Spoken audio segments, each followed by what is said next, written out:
Next question इसमें क्या find करने को बोला है? Find the value of B for which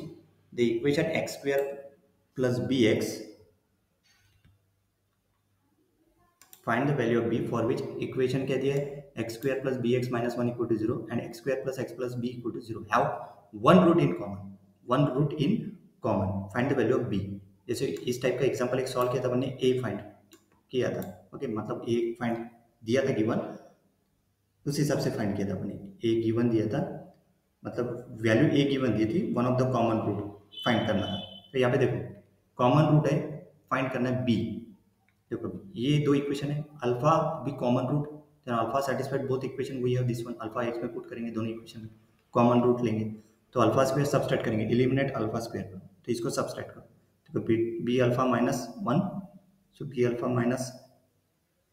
one हो जाएगा, alpha square cancer minus alpha plus beta, तो B minus one alpha equal to B plus one, तो अल्फा क्या आ गया। तो मतलब यहाँ पे देखो बी माइनस वन, देखो we consider two cases based on the value of B minus one, तो B minus one not equal to zero लेना है ना, जीरो थोड़ी ले सकते हैं उसको, तो ये not equal to zero divide हो जाएगा, तो B minus one not equal to zero मतलब B not equal to one, तो अल्फा क्या हो जाएगा B plus one upon B minus one. अभी B plus one upon B minus one expression में पुट कर दो, कौन से एक्सप्रेशन में, ये वाले एक्सप्रेशन सेकंड इक्वेशन टू में पुट किया, तो देखो B plus one upon B minus one whole square, B plus one upon B minus one plus B, simplify करो, कैसे सिंप्लीफाई करेंगे, B minus one whole square से मल्टीप्लाई करो, तो यहाँ पे B plus one whole square B minus one whole square cancel हो जाएगा, B plus one B minus one और B minus one whole square equal, simplify करो तो ये B square plus two B plus one, ये B square minus one और ये B square minus two B plus one, simplify करने के बाद क्या आ जाएगा, देखो B cube plus three B equal to मतलब B square plus three equal to zero, ये पूरा सिंप्लीफाई करो तो क्या आ गया B square plus three equal to zero. This equation yields two possibilities for B, एक है जीरो, दूसरा है B square plus three equal to zero, तो बी इक्वल टू अगर जीरो लिया but with condition that B not equal to one, है ना, B equal to zero, the value satisfied our condition B not equal to one, so let check the original equation B equal to zero, तो B equal to zero one two में put करने में पहला equation क्या बन गया, पहला equation बन गया एक्स स्क्वायर माइनस वन और दूसरा इक्वेशन बन गया X square plus X equal to zero, तो X minus one X plus one equal to zero मतलब X equal to one X equal to minus one, और दूसरा इक्वेशन है X plus one equal to zero मतलब X equal to zero X equal to minus one, तो common root क्या is X equal to minus one, this confirms that B equal to zero is a valid solution. If B square plus three equal to zero this equation implies B square equal to minus three, है ना, common root is क्या आ गया X equal to minus one आ गया, this confirms B equal to zero is a valid solution. जैसे minus three लिया B square मतलब रूट क्या होंगे B equal to plus I root three by to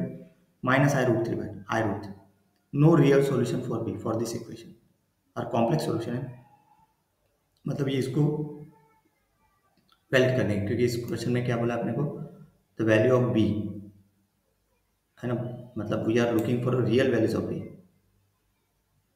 okay, so this are no real solution for B, तो B minus one equal ये case लिया अपने B not equal to one लिया, B minus one not equal to zero, अगर B minus one zero लिया तो B equal to one, तो alpha exist करेगा कि नहीं करेगा, क्योंकि जो अल्फा हो जाएगा ना तो अल्फा क्या हो जाएगा इस इक्वेशन में, देखो यहाँ पे B plus one upon B minus one, तो डिनोमिनेटर जीरो मतलब अनडिफाइंड हो जाएगा ना, तो यहाँ पे लिखा है देखो यहाँ पे देखो zero minus two, so B equal to one, this is no common root alpha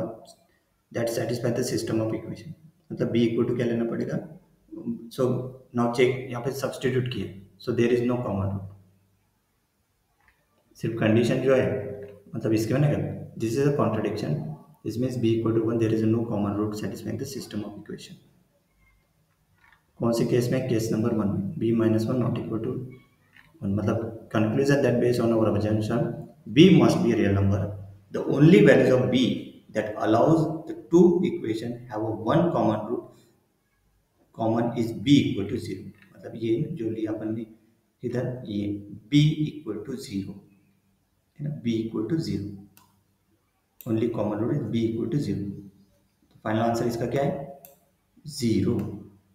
सही है। नेक्स्ट